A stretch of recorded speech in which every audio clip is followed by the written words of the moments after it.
Hey everyone, how are you? Welcome to Backspace.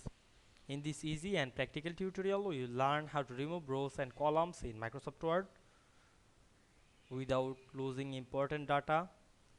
Many users accidentally delete valuable content while editing tables. But in this video, we will discover safe method to adjust table structure while preserving your data.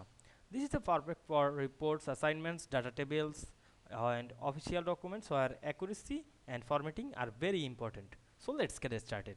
At first you have to open your document. Now we can see here our assignment.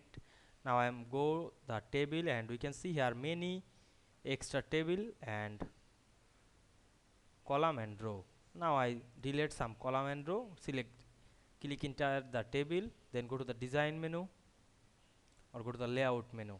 Now we can see here you can erase this. Now I am select the column, click the delete option and select delete column option, then select the row, click the delete row option and click delete row.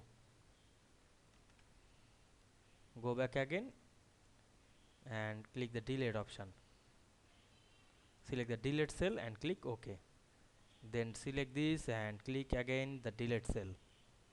Now we can see we remove the column and rows for the extra of this table easily, but don't affect it another text or object. I hope you understand this process. If this video helped you, don't forget to like, comment and subscribe my channel to get more than important video very soon.